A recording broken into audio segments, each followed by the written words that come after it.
बहुत ध्यान से सुने। अनंग शब्द का अर्थ काम होता है और वृंदावन अप्राकृत है, इसलिए अप्राकृत वृंदावन का काम भी प्राकृत नहीं है, काम भी अप्राकृत है। यहाँ क्या काम है? कृष्ण मिलन की तीव्र कामना, यही यहाँ का काम है।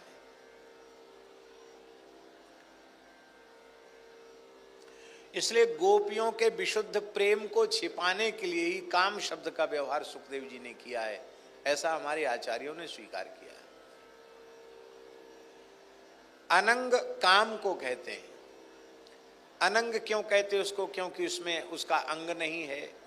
शंकर जी की दृष्टि पड़ते ही, तीसरा नेत्र पड़ते ही भस्म हो गया है। तब शिव तीसर नयन उघारा, चितवत काम भयो जरी छारा।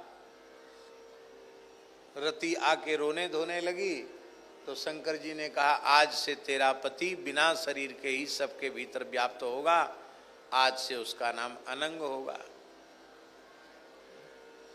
बोले अनंग ही रहेगो, अंगनाएं होएगो बाको? बोलो होएगो। कृष्ण तनय हुई सुत तोरा, बचन अन्यथा होई ना मोरा। द्वापरांत में जब भगवान श्री कृष्ण का अवतार होगा, तब प्रद्युम्न के रूप में तुम्हारे पति कामदेव ही प्रद्युम्न के रूप में अवतरित होंगे। अब बाबा एक विशेष बात है कि काम तो इस इतिहास के कारण अनंग है। प्रेम का आपने कोई स्थूल स्वरूप देखा है क्या? घटपट मठ जैसा कोई प्रेम का स्वरूप देखा है आपने? प्राकृत वस्तु के जैसा प्रेम का स्वरूप देखा है क्या? प्रेमी पुरुषों का प्रेम युक्त व्यवहार, उसी से प्रेम की अभिव्यक्ति होती है। नयनम गलदश्रुधारया बदनम गदगद रुद्धया गिरा, पुलकैर निचितम बपु कदा तब नामक ग्रहणे भविष्यति। तो इससे व्यक्त होता है कि भीतर प्रेम है, पर प्रेम का कोई मूर्त स्वरूप, स्थूल स्वरूप नहीं है। प्रेमी का प्रेम युक्त व्यवहार, उसी से प्रेम की अभिव्यक्ति होती है। इसलिए वस्तुतः प्रेम भी अनंग ही है, अंग नहीं है उसके। पर जब व्याप्त होता है तो पूरे नख शिख व्याप्त हो जाता है, हैं? झा जी, संत मलुकदास जी का बड़ा सुंदर भाव है। वो कहते हैं, हमारे गुरु महाराज ने एक प्याला हमको पिला दिया, पीते ही ऐसा नशा आया कि और कोई प्याला लोग पीते हैं, वो नशा तो चढ़ के घंटा 2 घंटा 3-4 घंटे में उतर जाता है, लेकिन गुरुजी ने ऐसा प्याला पिला दिया है कि नशा चढ़ने को चढ़ तो गया, पर अब उतरने का नाम नहीं ले रहा है। 8 प्रहर तक नशा चढ़ा हुआ, मैंने 24 घंटे नशा चढ़ा हुआ है, मैं मतवाले हाथी के समान झूम रहा हूं। बड़ा सुंदर वाक्य है। प्रेम पियाला पीवते, प्रेम पियाला पीवते, बिछुरे सब साथी, 8 प्रहर झूमत रहूं, ज्यों मदमाता हाथी। अच्छा, अब एक बात बताइए कि मलुकदास जी प्रेम प्याले का वर्णन कर रहे हैं, तो गुरुजी कोई ऐसी क्रिया करते हैं कि किसी कटोरा में कुछ शरबत भर के कहें कि लो बेटा पी लो, ये प्रेम प्याला है? अरे भाई, वो और कोई दूसरा प्रेम प्याला नहीं है। सदगुरु भगवान, समर्थ सदगुरु भगवान जो नाम का उपदेश करते हैं, और जब शिष्य मंत्र मूलम गुरुर्वाक्यम मान करके नाम महाराज के लिए अपने जीवन को न्यौछावर कर देता है, वही प्रेम का प्याला है। नाम, कथा, कीर्तन, यही प्रेम का प्याला है। और ये जब संत सदगुरु पिला देते हैं और प्रेम की मस्ती चढ़ती है, तो 8 प्रहर झूमत रहूं, ज्यों मदमाता हाथी। 8 प्रहर तक। इसलिए अनंग वर्धनम ब्रजस्त्रिय कृष्ण गृहीत मानसा, ब्रह्मंगाएं जिनका चित्त श्री कृष्ण ने बरबस अपनी ओर आकृष्ट कर लिया है, वो आजगमु, वो सब दौड़ी भई आई। कैसे आई? जमुना स्नान के लिए जाती तो कहती चलो वीर जमुना स्नान कर आवें, चलो वीर फूल चुने आवें, फूलन ने चिन्हावें, चलो वीर फल ले आवें, दूध दही माखन मिश्री बेची आवें। तो एक दूसरी को टेर के बुलाए के तब चलती। पर अन्योन्यम अलक्षितोद्यमा, जब श्याम सुंदर की बंसी कान में पड़ी तो एक गोपी ने दूसरी गोपी को जनाया नहीं कि मैं कहां जा रही हूं, तू भी मेरे संग चल। इससे एक संकेत है महाराज जी कि जो व्यक्ति इस प्रकार का विचार करते हैं कि भगवत प्राप्ति के पथ पर, भजन के मार्ग पर अमुक चलेगा, अमुक चलेगा, अमुक चलेगा तो मैं चलूंगा, वह व्यक्ति कभी अपना कल्याण नहीं कर सकता, कल्याण के पथ पर कभी भी अग्रसर नहीं हो सकता। पति सोचे कि पत्नी भी भजन करे तभी हम भजन करेंगे दोनों संग मिलके, अथवा पति सोचे पत्नी करे, पत्नी सोचे पति करे, और इसी झगड़े में जीवन बीत जाए कि तुम करो और तुम करो। बाप कहे बेटा करे, बेटा कहे सोचे बाप करे, और बाबा सोचे पोता करे, पोता सोचे बाबा के बुढ़ापे को दिन आयो, मरघट कूका दे रोए, बाबा के दिने भजन करवे कि बाबा भजन करे। तो न बाबा करेगो, न बेटा करेगो, न पोता करेगो। भगवत प्राप्ति के पथ में प्रत्येक जीव अकेला है। आवश्यकता है श्याम सुंदर की बंसी कान में पड़ने की, और जब कान में बंसी पड़ जाए तो फिर बस चल पड़े और फिर भजन में लग जाए। अन्योन्यम अलक्षितोद्यमा आजगमु, कहाँ आई वेग पूर्वक? जहाँ सयत्र कांतो जवलोल कुंडला, जहाँ उनके प्राण जीवन धन श्री कृष्ण खड़े हैं वंशीवट की छाया में, त्रिभंग ललित होकर बांसुरी बजा रहे हैं, वहाँ वे गोपियाँ आईं। जो जिस क्रियाकलाप में लगी थी उसको तत्काल छोड़ करके चली आई। कोई दोह रही थी, वो दोहनी पटक के चली आई, कोई दूध औटा रही थी, उसको अंगीठी पर चढ़ा छोड़कर चली आई, कोई अपने पतियों को, पुत्रों को, सास ससुर को जिमा रही थी, तद्धित्वा उसको भी त्याग करके वे चली आई। अपने बालकों को दूध पिला रही थी, उनको वैसे ही बीच में छोड़कर चली आई। पूज्य बक्सर वाले मामा जी एक गीत गाते थे, भजन गाते थे, मुरलिया हरि की मधुबन में धूम मचाई। ये बड़ा सुंदर पद पूज्य बक्सर वाले मामा जी गाते थे, और उसमें वो कहते थे, गऊ को खीर ससुर को भूसा ऐसी मति बौराई। गऊ को खीर और ससुर को भूसा ऐसी मति बौराई। बांसुरी बजी और वो थारी खीर की सजी भई, थारी खीर पूड़ी हलवा थारी सजी भई ससुर जी को देने के लिए जा रही थी, तब तक बंसी बजी तो भूल गई। तो थारी ससुर जी तो पीढ़ा पे बैठी रह गए, थारी या गौ माता के सामने धरे आई। अब ससुर जी ने आवाज लगाई, अरे भगवान कहाँ जा रही है, मैं भूखो बैठा हूं यहाँ। अब चित्त वृत्ति तो चलेगी श्री कृष्ण के पास, तो गौ माता की भूसा की तगाड़ी, सानी की तगाड़ी उठाकर ससुर जी के सामने धर दिया। गौ को खीर ससुर को भूसा ऐसी मति बौराई, मुरलिया हरि की मधुबन में धूम मचाई। उनके वस्त्राभूषण भी अस्तव्यस्त थे। वे अस्तव्यस्त वस्त्राभूषणों से, उल्टे पलटे श्रृंगार से युक्त होकर श्री कृष्ण के निकट पधारी। इसका तात्पर्य है भगवान के सामने बहुत बंठन के जाने की आवश्यकता नहीं है। आप सहज स्वभाव से जैसे हैं वैसे आप अपने आराध्य के चरणों में पहुंच जाएं। बहुत बंठन के जो जाते हैं उनकी क्या दशा होती है, कभी मिले शूर्पणखा जी तो पूछ लेना। बहुत बंठन के गई थी, खुद तो ब्याह किया नहीं और दूसरा कोई ब्याह कर ले इस लायक छोड़ा नहीं।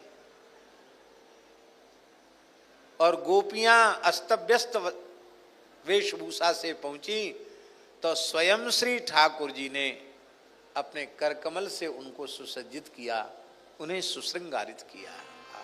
क्या कहना। किसी कवि का भजन है, ब्रह्मानंद जी का है क्या, मैली चादर ओढ़ के कैसे द्वार तुम्हारे यहाँ, ब्रह्मानंद जी का ही है क्या, उन्हीं का है, बहुत प्रसिद्ध है, हमको याद नहीं है, कैसेट में लोग गाते हैं। मैली चादर ओढ़ के कैसे द्वार तुम्हारे आऊं, हे पावन परमेश्वर मेरे मन ही मन शरमाऊं। यही है, याद नहीं है और पूरा है, पूरा गाना नहीं है। जिस महापुरुष ने ये लिखा उसके भाव को हम प्रणाम करते हैं, बहुत अच्छा भाव है। लेकिन व्यस्तस्त वस्त्राभरणा काश्चित कृष्णांतिकम ययु, अब हमारे पास श्वेत चादर नहीं है, वस्त्राभूषण भी ठीक ठाक नहीं है, तो क्या हम अपने प्रीतम के समक्ष उपस्थित नहीं होंगे?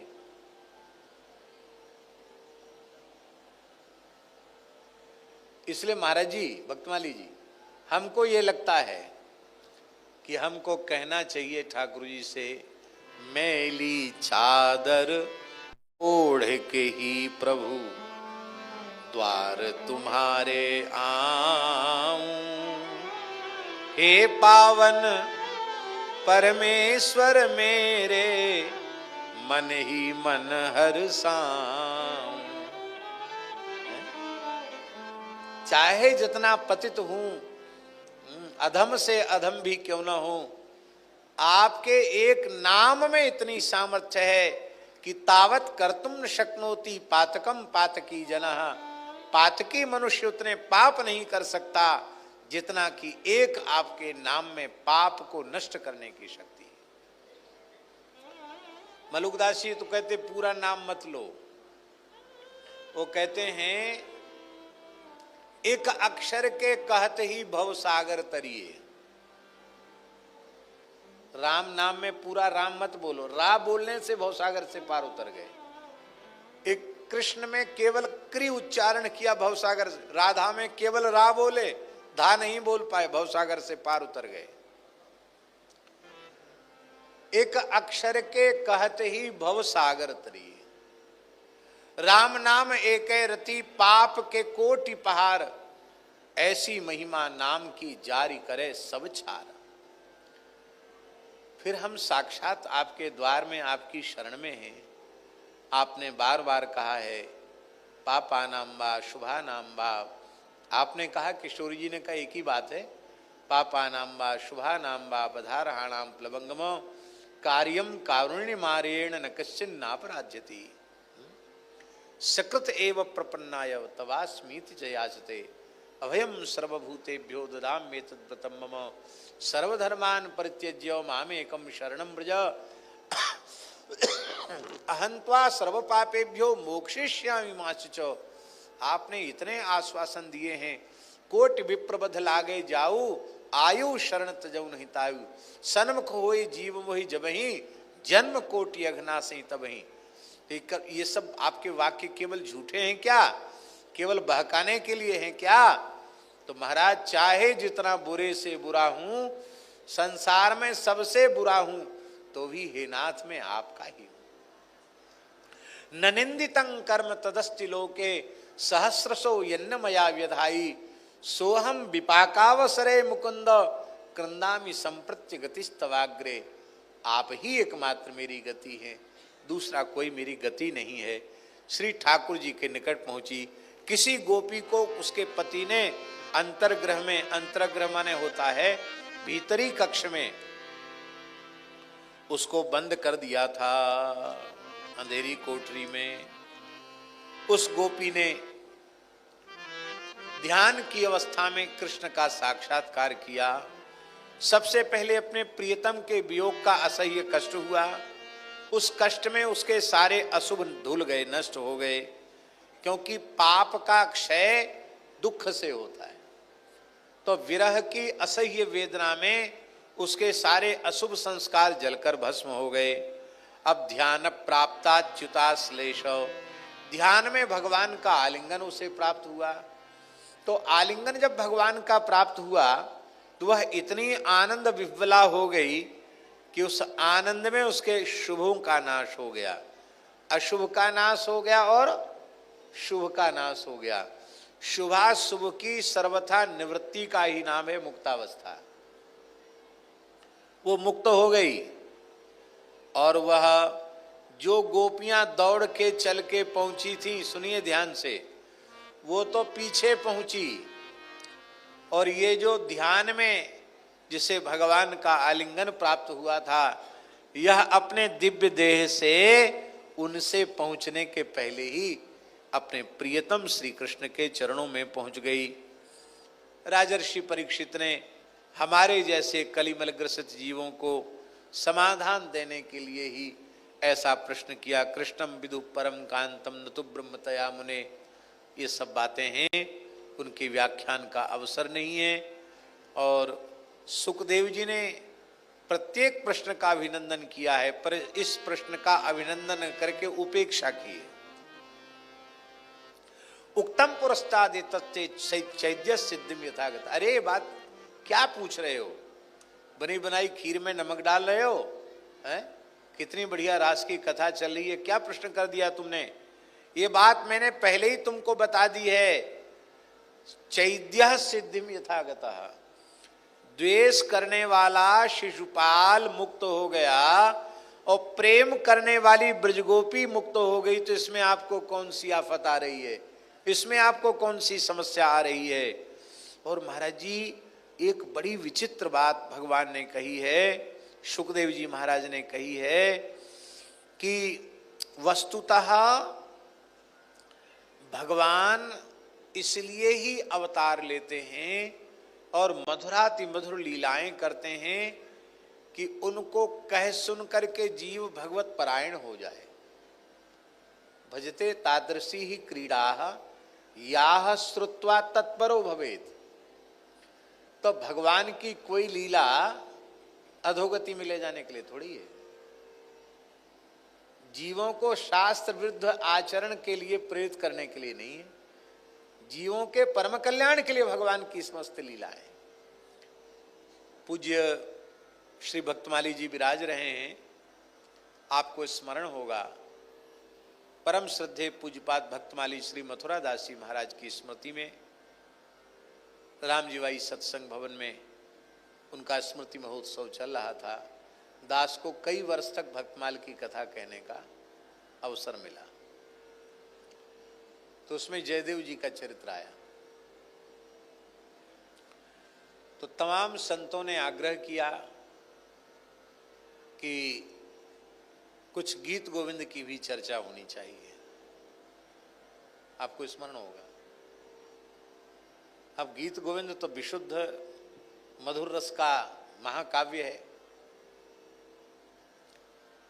उस सभा में ऐसी भीड़ भाड़ हो, उसके बीच में उसका प्रवचन, हम अनधिकारी भी हैं, अधिकारी भी नहीं है।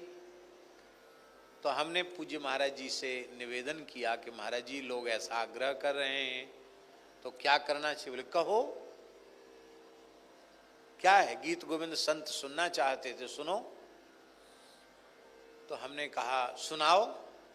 तो हमने कहा महाराज जी वो तो बहुत मधुर रस का ग्रंथ है और दास की पात्रता कहाँ है इतनी दिव्य रसमय ग्रंथ की चर्चा करने की।